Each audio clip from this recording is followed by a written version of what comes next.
The first question, Greg, is talks about property management and scaling a business. So, hey, Abhi and Greg, I'm an investor out of St. Louis, Missouri.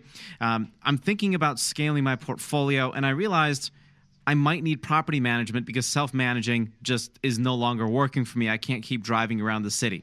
How do I know a good property management company is legitimately good? How much should I expect in terms of fees and charges? And what type of numbers or what type of budgets should I expect for them? I think the question's more around financial reporting from a property management company that's doing good work. Yeah, it's a great question because, one of the things that people can really get their brain around is that property management has come a very, very long way in the last 10 years. All right. Earlier, we talked about how all these businesses that help the largest investors on the planet do what they did, this unprecedented land grab, literally, of properties, thousands of them, and getting them under management, the technology, mobile technology, cloud technology, the property management, which is kind of the hardest part of investing in real estate that scares so many people away, has gotten really, really good, like exponentially better in just the last 10 years. So there are firms actually that are national. One of them I know is a sponsor here, Renters Warehouse. They're a national company. They're in 40 cities. And you could own one property in each of 40 cities and get them all on one report and have one point of contact for the whole thing. That's how scaled up they've become. And there's others like them. I happen to think that they're the best, and they're also a sponsor here, so let's highlight them. But that whole concept of self-management, if you're even the slightest bit intimidated by it, here's the point. Allocate 8% of your income of the property. So you get $1,000 a month, $80 you're going to set aside for property management and stop worrying about it. All right. Hire a competent company. Well, how do you do that? Same way you hire any kind of competent company. Meet them. Look at what they have to offer. Look at their technology. Meet the individuals. Ask for references. How many properties do they manage?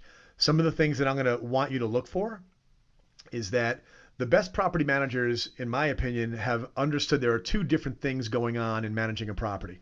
There's managing the tenants. So that's advertising it, getting it leased out, collecting the rents, okay, getting those rents on time, taking care of the basic tenant needs when there's a maintenance issue and so forth, and a phone call comes in, there's a problem. They handle that, and then in the worst case scenario, if the tenant stops paying, they go through the process of eviction. That's one half of property management, and you're going to want to understand how they do what they do, and have that part be handled well, because that's one of the things that scares people away. The second thing is the physical management. Right? It's not a share of stock, right? It's a house. And so as we speak, the paint is peeling.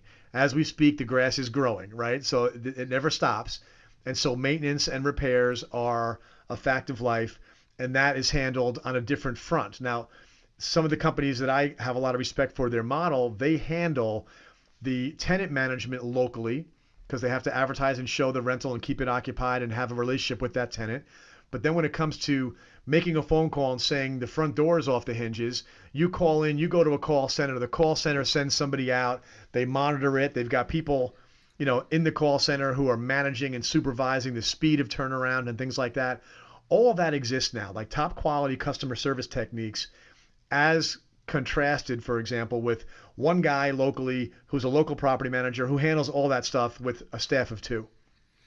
You can now hire an organization to manage your property that has a larger footprint, and has made the investment in the mobile technology. When is the guy at the house fixing it? I know he's there because the mobile tells me he's there. All right. When he's done, how do I know he's done? Right. I'm collaborating in the cloud. All of this technology. That if you're up to date on your technology and property management, as an owner, you can get practically real-time updates on everything going on, which takes away some of that sort of fear of I'm not there, I don't see it, is anybody paying attention to this? It's nice to get a ping on your text message saying we just fixed the garage door, which was off the hinges, and it happens, and you had nothing to do with it, but you were passively kept in the loop. Okay, those are the kind of things that are possible today in property management. That's right. And I think you have to find the right property manager to scale with as well, especially once you realize that buying and holding single-family rentals, one of the best things you can do. You won't only want one. You won't only want two. You'll want many of them. And believe me, self-managing, absolute pain. Unless you're a control freak, right? Like, I get that because I'm a little bit kind of OCD control freak about a couple of things. But this is one of these things that you should have the ability just to let go of operations on. They are the professionals, and look them up. Do your research. Super, super important. I think we have time for maybe one or two more questions, Greg. So the next one is, I'm looking at buying a property. This individual is out of Charlotte, North Carolina. I'm looking at buying a property. Do I really need to do an appraisal? Is it really necessary? No, it's not necessary. An appraisal is a very in-depth analysis of the value of the property, but is based upon comparable sales. And comparable sales means something very similar to what you're thinking about buying. So built around the same time, in the same neighborhood, within a mile at most, sold recently. So a very similar, how they call it a comp, right? A comp that's right nearby, just sold for $200,000. It's better or worse condition. I can adjust up or down, etc. Appraisers do that manually. Today, there are things called AVMs, automated valuation models. You might know the Zestimate, right? Zillow's Zestimate.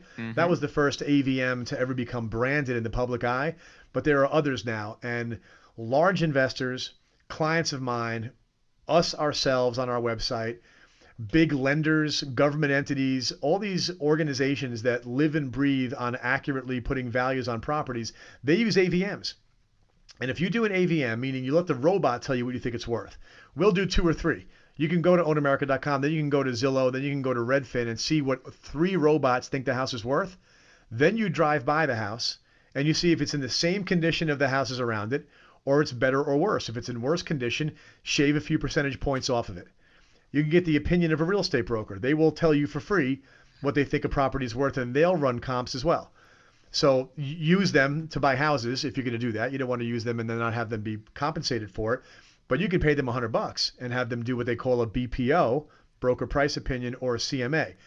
Point is, we have investors making decisions every day to buy a property based upon the AVM model and a drive-by.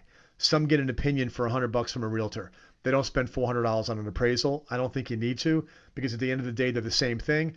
The reason appraisals are so expensive in a lot of ways is they go into more depth, which is not always necessary, really not usually necessary, but they also have a license, and that license costs money, and so they're able to charge more, and banks require them to get a mortgage, but they're no more accurate than the methods that I just told you about.